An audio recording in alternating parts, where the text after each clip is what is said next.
because the information in my book was not information that these people wanted to hear.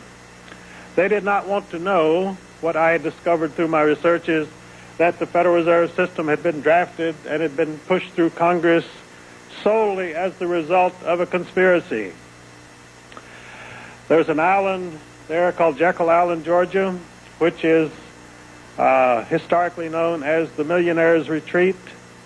This is where the international bankers met in November of 1910 to draft a plan for a central bank.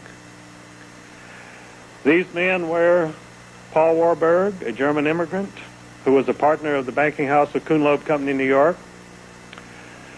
The meeting was chaired by Senator Nelson Aldrich, who in 1904 had married John D. Rockefeller, Jr.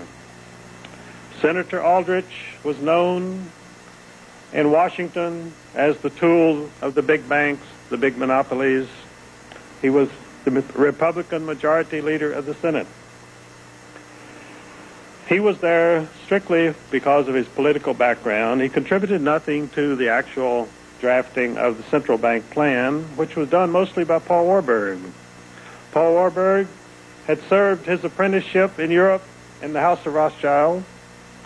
His banking house in New York, Kuhn Loeb, was the principal representative of the Rothschild banks in the United States.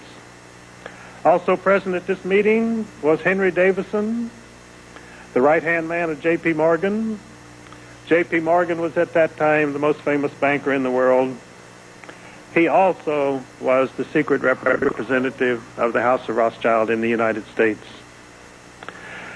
J.P. Morgan died in 1913, the year that the federal income tax was enacted by Congress.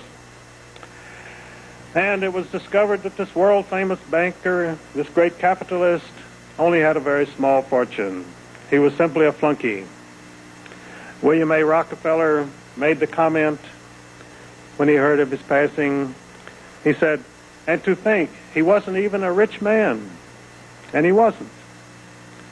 His son, J.P. Morgan, Jr., had to sell off part of his estate to pay his bills to art dealers such as the Duveen brothers. He was heavily in debt. Yet this was the man who was famed throughout the world as a bloated capitalist, as a great banker, as the symbolism of the money power in the United States.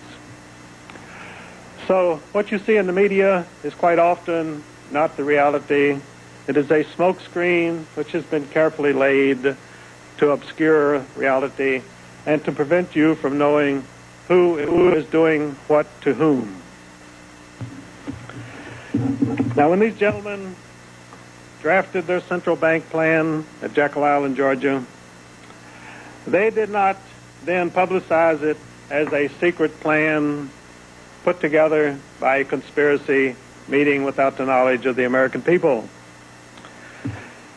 Instead, they launched a national campaign using various fake organizational names and unlimited funds to advise the American people that they desperately needed a Federal Reserve Bank in the United States.